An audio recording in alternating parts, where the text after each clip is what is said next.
only got 5 at the back of his task, plus those midfielders as well. It's all on the edge of the box. You can see how he's defending there. Jordi Alba just clears that one long. This is round 2, game 2 of Swiss style format. If you haven't joined us, 5 rounds we will be showing as day 1 here. Move forward once again. There's the through ball. He's onside. Eusebio. There's the through ball. He's onside. Eusebio. He can keep it. He can just toy around with the defence of Alexander. Look at the skills out. Tries to do what he does best. He's tassing it up right now. He's keeping hold of the ball. He's making sure that there's no way back into this game whatsoever for Alexander. Of course, whoever loses this one at the moment, it could be Alexander, would be 0-2, but we've seen the stories. Talk about Aero, we've seen now at Olympic Lyon. That was at Envy last year. Went 0-3 in Swiss style. Pulled it back, went 4-3. Of course, that's the rules from last year when obviously the tournaments were 64 each side. So it rules from last year when obviously the tournaments were 64 each side. So it was a case of 7 rounds of Swiss style format. It's only 5 here, obviously 64 players in total at this tournament here. There's that finesse, and he went in as well. It was a guessing game. Neuer dived the right way and saved. Yeah, Tass gets correctly moving Neuer just a little bit. I don't actually think he moved his goalkeeper, just a normal finesse and wasn't the best of contact. Thinking there about the Cole's left foot, show us what you're all about. Outside the deflection. We're going to hold on to that ball for the maximum amount of time, expecting for fake throws as well, potentially, from Tass. Launches it, one for Eusebio to win. He's done exceptionally well to win that one on one set turn for Cristiano Ronaldo. Can he play it through instead of go all the way across the Pele? It looks like this could be a win. Two wins, of course. This could be 1-1 for Tass. A big game. This is a massive game for one of these two. Whoever wins this one, it just takes a little bit of pressure if you say, right, we're back at 0-0 now. Essentially, all it needs is 2 more wins and a home and go. Gets you back on track 100%. If you're 0-2, you've got a big day in front of you. Pele. And then he turned it on right at the end there. Referee, are we all done here? Tass to get his first win of the tournament. Unfortunately, Roma Alexander to go 0-2. Yes, he will face Tass. Picks up that all-important win. And we joined it at the 60th minute. I think obviously we want to watch every single game, but I think we sort of saw the tail of the tape. We saw the tail of the story. Tass soaking up the pressure and then quick counter-attacks every single time. The thing is, when you play against the 5 at the back, you almost feel like you've got to soak it up, don't you? But when you play against it, you almost feel like you've got to press it. You have to get players forward that quickly. What are you doing when you play out the back? You can sit up, you can wait for your opponent to play an offside trap to try and squeeze you down, and then you just counter. Of course, and that will be, as we said, a win on the board for FaZe Tass. Not sure how all the scores went down in round 2, but I know a few guys that do know how the scores went down. Jimmy, back to you. Thank you, Richard. Excellent call of the game. Very exciting games, by the way, here at the Fut Champions Cap Swiss format round 2, presented by PlayStation 4. Were you surprised by any of these results? Well, first off with the Aubameyang game. Yeah, I want to talk about that. Yeah, we because you and I picked Mo Aubameyang, and the expert picked Sehan. He's taking on the cheese. I appreciate that. So here, let's take a look. Actually, let's take a look at these highlights. This is a goal here from Sehan. Yeah. So he gives the ball away. Actually, that is to Mo Aubameyang. Time finishing there. And I was warning for his flash shots. It's always almost hits the green ball, and he scored for some crazy positions. Remember, this game started with an unbelievable goal, first time hit from Aubameyang, and Richard had some kind of hernia, I think, as it went in. But absolutely crazy. So yeah, Aubameyang was scoring goals from crazy angles, and he's obviously got the time finishing down. Look at this for a long ball from the back. That is route 1. He can do it all. Find a man that can do both. It's Aubameyang. And that, you've got to ask yourself serious questions about the goalkeeper and the goalkeeper position there. I feel like that's a time where you're just so frustrated, you're down a few goals.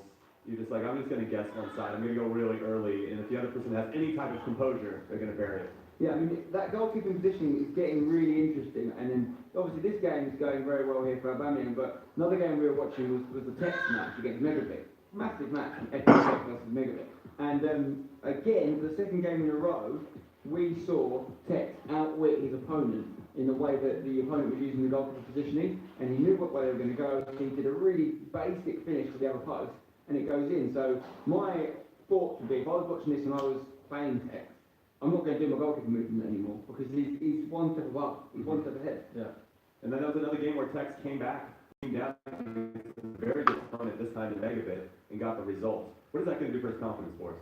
Well, now he beat two huge German giants, really. First Rosek and then Megabit, and he said after game versus Rosek, yeah, I think I can't get any type of draw. Then he comes up against Megabit. Yeah. I think He jinxed himself. 100% sure had a toughest possible draw in the tournament this far, but still, yes, he is on 2-0. That just shows his quality. But both these games, versus Rosek and versus Megabit, they've been very close. He's showing something that I didn't see from him. Maybe last season towards the end. He's also showing some mental strength. It's been some very tough games. He's been trailing in both games, but managing to come back on this stage. I mean, he's showing some. I have to say, he won in Barcelona, but once again, he's showing some champion quality. Definitely. Well, another game that we were keeping our eye on was Face Pass. This is Alexander. Kyle right now is with Face Pass after win. Right here, you got that win. You've been saying here you're 1-1 now going into this format. How are you feeling on this first day? Played like Sherry first game, 8-7, so to concede 8 goals was ridiculous, and I lost the last kick of the game. And you can imagine mentally what it was like. I had to somehow forget about it heading into that game because 0-2 to get to this being 0-2, that game's huge. He's an unbelievable player. Really struggled, but I think we both struggled against each other. And I'd say Thierry Henry cost me game 1 and he's won me game 2. So. I saw that, and I saw he scored in that second game. But you said there, 8-7 in the first game. You scored 7 goals, and you didn't win. What's that like? You said to me, I think this just goes for what people think of it. You said to me it's actually going to score 7 goals in 2 legs. I'd be like, oh, 1. And my defence was all over the shop. I believe that game on aggregate was a bit better. Maybe I can see. I mean, it's a bit better. I'm still not happy with one game, but. This next game's a big one, so we're going to see what happens, but yeah, I'm just really excited. Is Thierry Henry going to be the key to winning this tournament? Mate, Joey came out of it as well. First game, he was like, what has your Henry done? So he actually cost me, but to be fair there, he said to us, I'm sorry, I am your idol, I'm going to, pull it up and get better, so it's got us to win there, and he needs to get a couple more wins. But he's staying in the team, we'll see what happens. For my sake, I hope so.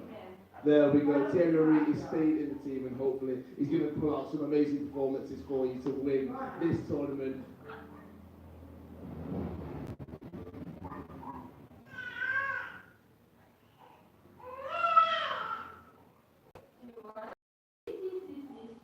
The other guy was great. That's how good I'm playing. The other guy was such a good opponent. Do you think that's just a compliment, or do you think he's just trying to grow himself up? Alexander is a really good player. Of course. So I think he needs it. And then we should talk about Alexander. He's 0-2. He's got elimination game from that next, which we hadn't even one to watch. Someone to look out for. So yeah, he will not be happy with that. Obviously, it's signed for Roma recently. That's a big matchup. Leeds versus Roma. We're tapped into the 1-1 category with a decent chance of progression. So yeah, I mean, the interesting thing about Tass at the minute is he's playing 5 at the back, but he's conceding goals. Luckily for him, he's scoring plenty as well. So it's almost not a typical 5 at the back game style we're seeing from him, is it? Boris, does that mean he's committing more numbers going forward? Because he's using his 2 outside fullbacks to get up and do the attack a little bit more? Because you can see this 5 at the back with different ways. Sure, in the defense you will always have 5 players defending. The negative side you will always do the midfield. But in the attack, I'm pretty sure that he's pushing forward his wing back, so it transforms into some kind of 3-5-2. But actually, So there are some spaces to exploit.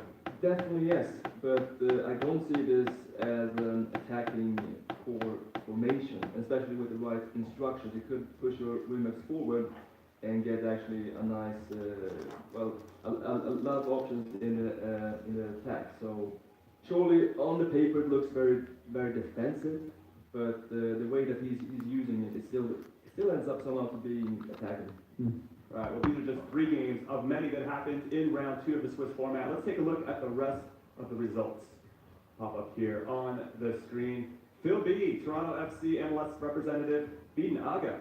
That's a big shock for me. I mean, I have a lot of faith in Phil, but Aga obviously comes in with a lot of hype. Sari World, the South Korean that Boris was building up, he lost 8-6. Nicolas does what he does. Fafilza gets his 2nd win. Jackson wins again. The Stranger wins. Maestro. It's just pretty crazy. Do you know what would be amazing would be if we see Fafilza versus Nicholas game next? It'd be I'd like that a Argentina lot. versus Brazil. Because right now, I mean it's early days, but PlayStation side, it's looking like it could be going back to South America. Because Fafilza and Nicholas look unbelievable. The only ones that could stop them is each other. Well, there's going to be some good one win, one loss matchups because you got Aga's 1-1, Sehun's 1-1, Megavit's 1-1, Seriworld's 1-1. So I'm excited to see how that goes. That was the PlayStation 4 side. Let's take a look at the other console. Goal Machine doing what he does, score a lot of goals and win games. We saw that Megavit lost there. Nightwatch loses 5-4. Gorilla losing 7-2 to Marcus Gomez. Wow. That is a big shock. Stokes beats Dragon. That was one that you wanted to watch. Yeah, Sven, that's a big one, 7-5. Any big matchups there? Anything else we're missing? Giannis wins, scores 10 goals. That's nice against Jamie. Rhapsody's lost 10-4. He's conceded a lot of goals. He conceded 11 to Sean Allen and 10 to Dylan Mike now. So Rhapsody needs to sort his defence out. Definitely. That's not good. And Rhapsody's a good player. Very good. And I saw that # Ryan got the results, and now he's 1-1. Yeah, 9-3 win. Decent. Yeah, that is decent. And a nice comeback.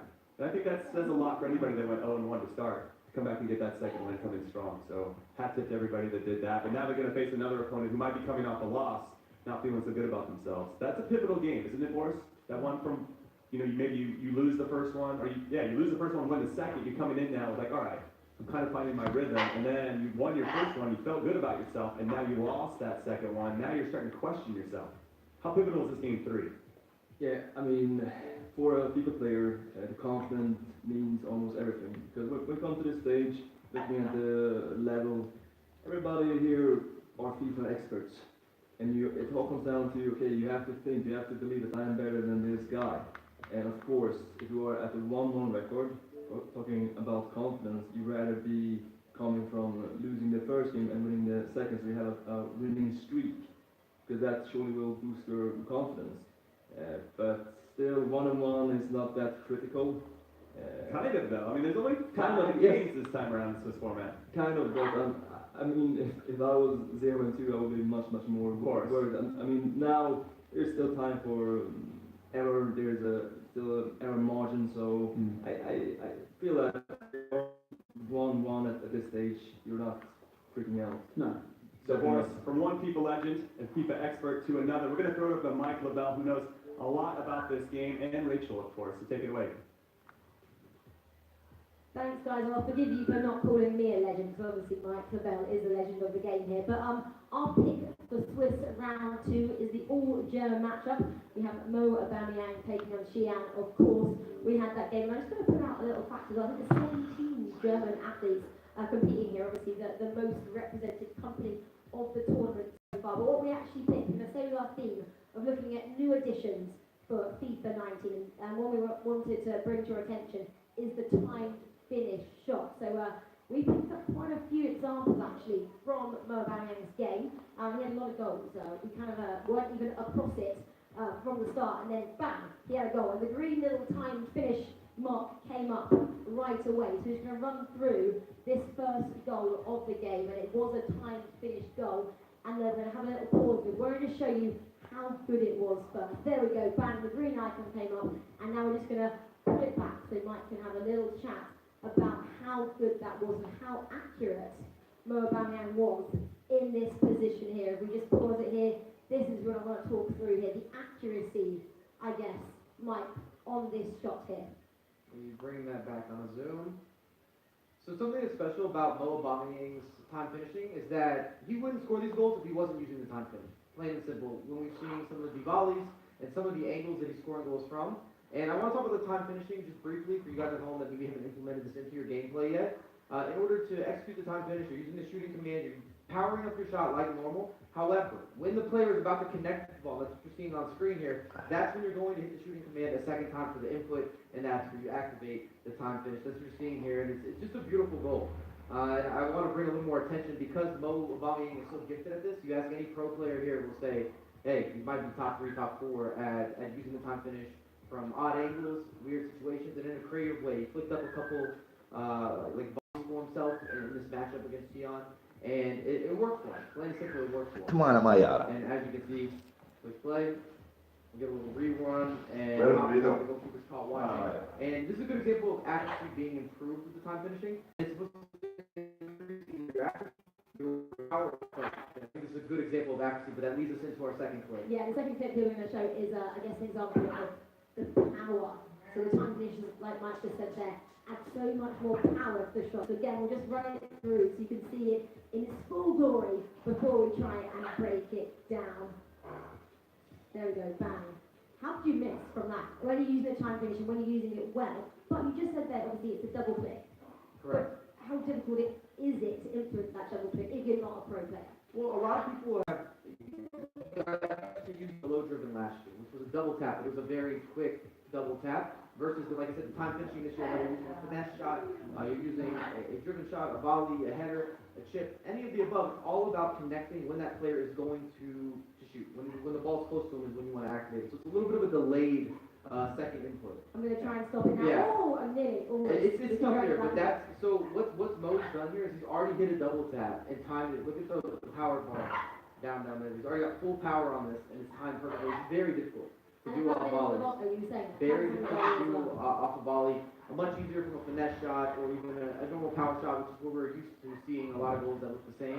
And that's why I was saying that Mo is so gifted at being able to really activate and has a mastery of this maneuver. You're impressed by what you've been seeing. From Mo's finesse or Mo's time finishing, absolutely. And off camera a minute ago, we were also getting Mike to see if he could master these shots. And we thought we'd try and do it in the skill mode in the actual game here. But we realised we hadn't unlocked all the other skills. So he spent the last 10 minutes trying to unlock the other skills so he can have a go here at the time finish. And you know he's put it spot on. When it goes green, with a little arrow above the player's head, Ronaldo here. I like that one. When it goes green, you have perfected the timed finish shot. There he goes. We're just going to leave him to have a little play because he is missing out. He's not actually in the tournament this time around, so he's kind of getting a bit of withdrawal symptoms. So Mike, we're not going to watch another 20 seconds of you, but guys, you might be enjoying just watching Mike here, just getting back to what he does best, having a go here, trying to up his skills at the time finish shots. Guys, back to you. There's nothing we enjoy more than Michael showing off. Yeah, his ability and his hair and everything else. But Dynamite is keeping that team over. Yes, this is a new feature for keep in mind. This is, I think, definitely something that you have to implement if you want to reach the top placement. Because it adds something extra. We spoke about this previously, but surely you don't want to maybe use it from all possible angles, because for some players it becomes, well, kind of a crutch? Maybe a crutch? Yeah, like they're using it even from headers, even from 2-3 meters from the goal, but from positions where you usually can score, like we're seeing Mo using this from really angles where you would never even imagine that I can really try to whip it from this position or from this distance. This adds something extra, and especially me coming up against players like Mo, you're always panicking in the defense because you're always thinking they have never even 1 inch, even from 40 meters, because he can shoot from here and actually score. So in the defense, I would say coming up against players who are very good at the time finishing, it adds fear, definitely. So would there ever be a time when you wouldn't use time finishing? Because it feels like it's such an addition. I've got a confession to make. I've turned it off. Really? I turned it off. And That's sacrilege to us, but for me and mortals like myself, the problem I was having is that if you're a button basher, if you're someone, I'm not actually too bad. Some people, before goes into the box, it's hitting it, shoot. It can work against you, and you didn't mean to do a time finish. It thinks you did, and therefore you get a red triangle, and the shot goes. Yes. Gone easy tapping. But one huge point here is that they're playing with the best players in this game. All the top tier players, prime icons, and they can score even though they hit the yellow timing, the early timing. So either they're gonna hit it perfectly and increase their chances of scoring, or maybe they're gonna hit the yellow one and have slightly less chance of scoring, but it can still go in, or it goes white. And the thing that happens when it goes white is it's over time, and that won't affect the shot. But the worst thing happening is that they hit the red one, which is way too early timing, and on this level, they just don't do it. No, I mean, I was only doing it because I wasn't trying to do a time finish. If I, do you know what I mean? I was just hitting it. I have a complete awareness that it's a great addition and it's good to do. But if you're not the best player, it can actually make it harder for you. I think so. It's 100% a skill you have to master. if you want, basically, the first month of the game, I was like, I'll leave time finishing on, see how I get on with it, see if I can get up to that level. I quickly realised, just like every other year, I'm not quite at that level those boys are at. So for me, I found it easy taking it off, but that's just because I'm old school. And you know, every year the new game comes out, something new comes out, and it's old dogs don't learn new tricks, Jim. You know. No, I do know about that, unfortunately. But what else I do know, and this is me being an old dog, is that we've been in the studio the whole time. So we took the cameras and night watch outside in Bucharest, beautiful Bucharest, to show us around.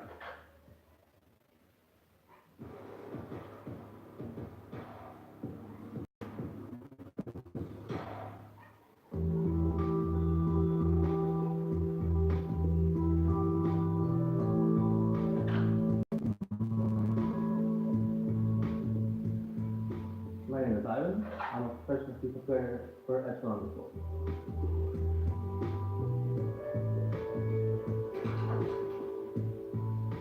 I began playing FIFA in 2002 with FIFA 2002, and I started playing FIFA a bit more seriously in FIFA 15. Per day, I play in between 4, 5, 6 hours on average in order to prepare for a competition. What sets me apart from other FIFA players is my competitiveness and my crazy passion for football. I ended up in Bucharest because of a mixture between family reasons and university. So close to home, I'm from Bulgaria, it's close to home, so I decided to study in Bucharest. Bucharest is kind of the same, like I expected it to be, considering I come from Bulgaria, and it's pretty similar to your city, but life in general is pretty nice.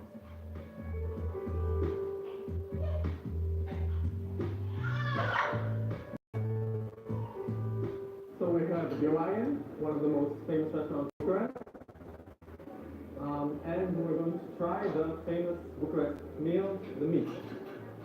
Very recommended by the people here.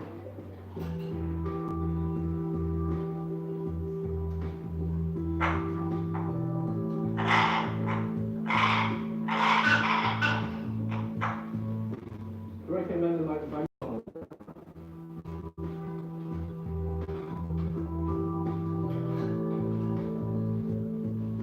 Romanian people are pretty nice, pretty warm, pretty welcoming. The people I've met along university and studies have always been welcoming, nice, and pretty pleasant to surprise.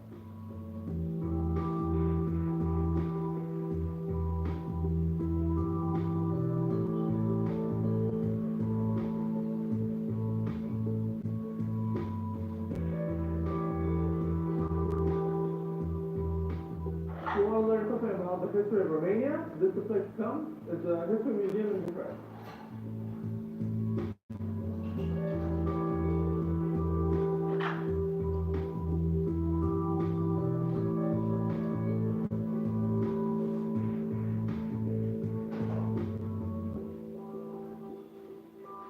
If you haven't been to Bucharest or haven't been to Paris, a fun fact for you, Bucharest is known as the Little Paris, so you can always come visit.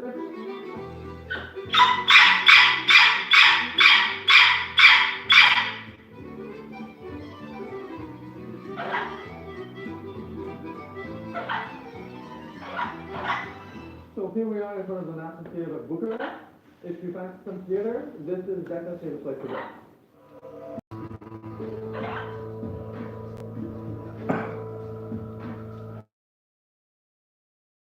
If you're looking for a place to study, this is the University of Bucharest.